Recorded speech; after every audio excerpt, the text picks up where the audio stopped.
Não podemos perder de vista o que há pouco estávamos cantando, irmãos e irmãs. Porque nós devemos sempre lembrar, ter no nosso coração, que há um homem ferido no trono desse universo. Um homem que pela eternidade trará as marcas da cruz no seu santo corpo. Você e eu ganharemos um corpo glorificado igual ao dele, excetuando as marcas, porque aquelas marcas pertencem a ele. E numa demonstração de amor que nós nunca vamos mensurar, pela eternidade ele vai carregar essas marcas. Que amor é este, irmãos e irmãs? Então é bendito seja o sacrifício do Senhor. Então, quando nós falamos de avivamento, como o nosso irmão muito bem colocou ontem, o avivamento primeiramente não tem um fim a própria igreja, mas nós devemos olhar para aquele que está ferido de amor e dizer: tu mereces. Nós devemos nos render diante desse Cordeiro maravilhoso, porque Ele merece. Ele é o nosso grande e eterno Senhor. Então, que uma vez mais nessa manhã, esse Senhor seja honrado em nossas vidas, que o Espírito Santo tenha liberdade em nós, entre nós, e venha a comunicar aquela medida que Ele tem ainda a trazer para nós em todo esse período da manhã, onde estaremos aí abrindo a palavra, também juntamente com o irmão Luiz, para dispensar aquilo que ainda se faz necessário nesse tempo. Vamos ter uma palavra de oração. Nosso maravilhoso Senhor, não há palavras que sejam suficientes, que sejam ditas, que vão expressar tudo aquilo que Tu és, tudo aquilo que Tu mereces ouvir. Mas ainda na limitação que temos, nós dizemos que Tu és o grande Rei, o grande soberano, que reina nesse universo. Tu és o amado da nossa alma. Tu és aquele que veio a este mundo por amor a nós e se entregou para morrer uma morte tão cruel. Ó Senhor, como nós somos gratos a Ti. Que nesta manhã Tu, mesmo pelo Teu poder, socorra-nos no Espírito, para que uma vez mais sejamos edificados em Ti e por Ti. Para a glória do Teu próprio nome. Amém. Antes de nós lermos aqui um trecho das Escrituras Sagradas, que é Abacuque 3, versículo 2 em especial, que a partir daí nós vamos avançar dentro do encargo que temos com os irmãos. Vale lembrar que há dois atributos que eles jamais poderiam ser aplicados concomitante a uma pessoa no mesmo tempo, que é a justiça e a misericórdia. Porque se Deus vai aplicar a sua justiça em nós, Ele vai despejar o seu juízo em nós, Ele não pode aplicar a sua misericórdia sobre nós. Porque misericórdia é simplesmente você não tratar alguém como ela merece ser tratada. E se nós merecemos o julgamento, o juízo de Deus, então o juízo deve recair sobre nós. Mas se Deus tiver misericórdia de nós, Ele não pode aplicar o seu juízo. Então esses dois atributos, eles nunca poderão ser aplicados a uma mesma pessoa concomitante. Aí onde entra o Senhor Jesus Cristo. Ele veio, o Filho Eterno de Deus veio e chamou para Ele todo o juízo, toda a ira que você e eu merecíamos receber, sobre Ele foi colocada. Ele olha para o seu Pai e estende a mão, a misericórdia para eles. Então, juízo sobre Ele e misericórdia sobre nós. Esse é o teu Senhor Jesus.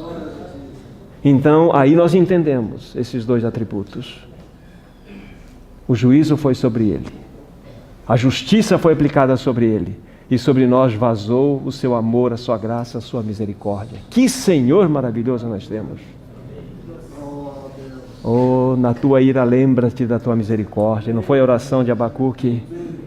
E é exatamente isso. O Senhor Jesus disse: meu Pai, sobre mim toda a ira que eles mereciam receber, e sobre ele toda a misericórdia que eles não mereciam. Que coisa impressionante nós temos o nosso amado Senhor Jesus.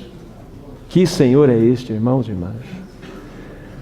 Então, em Abacuque 3, versículo 2, dentro daquela oração que Abacuque fez, que é uma poesia, é um salmo, é um cântico maravilhoso, ele diz: tenho ouvido, ó Senhor, as tuas declarações e me sinto alarmado. Aviva a tua obra, ó Senhor, no decorrer dos anos, e no decurso dos anos faze-a conhecida. Na tua ira lembra-te da tua misericórdia. Aqui está o clamor que partiu do mais profundo, íntimo do coração de Abacuque. E ontem os irmãos bem sabem que nós deixamos uma pergunta no ar: qual deve ser a resposta da igreja em meio a um caos moral e espiritual em que vivemos? Qual deve ser a resposta? Que reação deve ter a igreja do Senhor numa sociedade pós-cristã, anti-Deus, na qual nós estamos inseridos? Queridos irmãos, a humanidade deu as costas para Deus. Não somente no que tange a obra de Cristo. A humanidade deu as costas a Deus no que tange aos valores cristãos, no que tange a verdade cristã, no que tange a moralidade cristã, no que tange o aspecto fundamental da verdade. Ou seja, verdade, valores, família também.